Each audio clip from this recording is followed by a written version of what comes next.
Jehovah Hosinu. இயேசு செய்த அற்புதங்கள். இயேசு மலையிலிருந்து இறங்கின போது திரளான ஜனங்கள் அவருக்கு பின் சென்றார்கள்.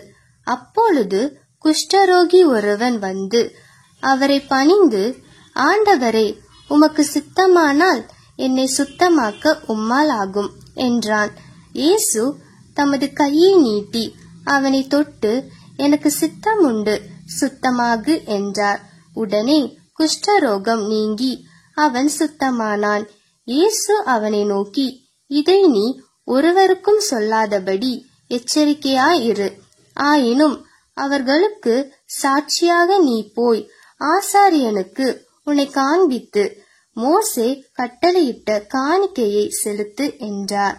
இயேசு கப்பர்நகூமில் பிரவேசித்த போது 100க்கு அதிபதி ஒருவன் அவரிடத்தில் வந்து, ஆண்டவரே, என் வேலைக்காரன் வீட்டிலே திமிர்வாதமாய் கிடந்து கொடிய வேதனைப்படுகிறான் என்று அவரை வேண்டிக் கொண்டான். அதற்கு இயேசு, நான் வந்து அவனை சொஸ்தமாக்குவேன் என்றார்.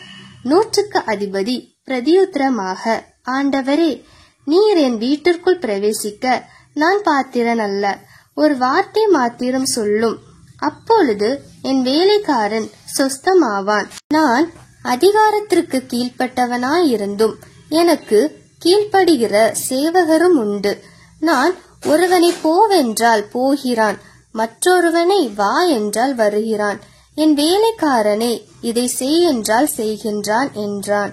இயேசு இதை கேட்டு ஆச்சரியப்பட்டு தமக்கு பின் செல்கிறவர்களை நோக்கி, இஸ்ரவேலருக்குள்ளும் நான் இப்படிப்பட்ட விசுவாசத்தை காணவில்லை என்று மெய்யாகவே உங்களுக்கு சொல்கிறேன். அநேகர் கிழக்கிலும் மேற்கிலும் இருந்து வந்து பரலோக ராஜ்யத்தில் ஆபிரகாம், ஈசாக்கு, யாக்கோபு என்பவர்களோடு பந்தியிருப்பார்கள்.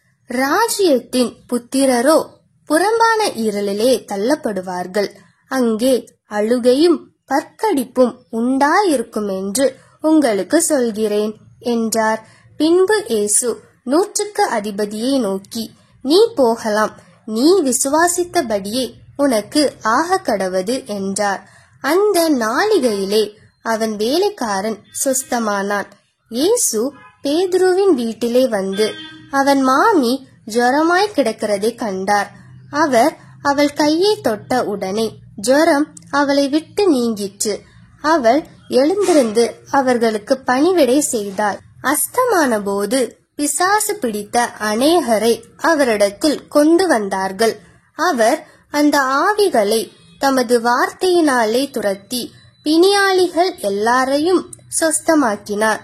அவர் தாமே நம்முடைய பலவீனங்களை ஏற்றுக்கொண்டு நம்முடைய நோய்களை சுமந்தார் என்று ஏசாயா தீர்க்கதரிசியினால் உரைக்கப்பட்டது நிறைவேறும்படி இப்படி நடந்தது.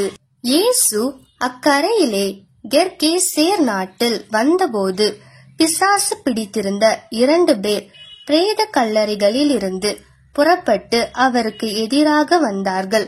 அவர்கள் மிகவும் கொடியராயிருந்தபடியால் அந்த வழியாக ஒருவனும் நடக்கக்கூடாதிருந்தது. அவர்கள் அவரை நோக்கி, இயேசுவே, தேவனுடைய குமாரனே, எங்களுக்கும் உமக்கும் என்ன?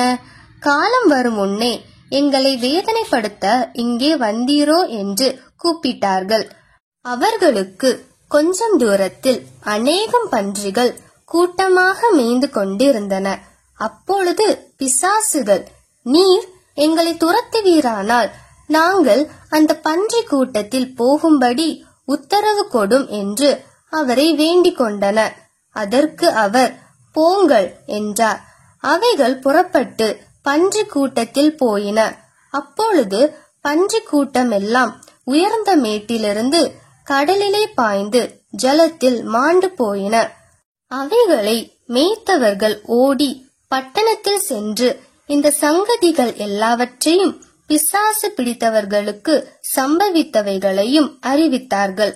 அப்பொழுது அந்த பட்டணத்தார் யாவரும் இயேசுவுக்கு எதிர்கொண்டு வந்து அவரை கண்டு தங்கள் எல்லைகளை விட்டு போகும்படி அவரை வேண்டிக் கொண்டார்கள். அப்பொழுது இயேசு படவில் ஏறி இக்கரைப்பட்டு தம்முடைய பட்டணத்திற்கு வந்தார். அங்கே படுக்கையிலே கிடந்த ஒரு திமிர்வாதக்காரனை அவரிடத்தில் கொண்டு வந்தார்கள். இயேசு அவர்களுடைய விசுவாசத்தை கண்டு திமிர்வாதக்காரனை நோக்கி, மகனே, திடன்கொள், உன் பாவங்கள் உனக்கு மன்னிக்கப்பட்டது என்றார். அப்பொழுது தேவபாரகரில் சிலர், இவன் தேவதூஷணம் சொல்லுகின்றான் என்று தங்கள் உள்ளத்தில் சொல்லிக் கொண்டார்கள்.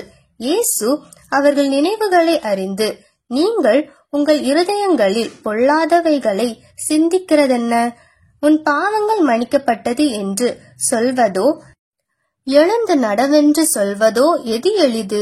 பூமியிலே பாவங்களை மன்னிக்க மனுஷகுமாரனுக்கு அதிகாரம் உண்டென்பதை நீங்கள் அறிய வேண்டும் என்று சொல்லி திமிர்வாதக்காரனை நோக்கி, நீ எழுந்து உன் படுக்கையை எடுத்துக்கொண்டு உன் வீட்டுக்கு போ என்றார்.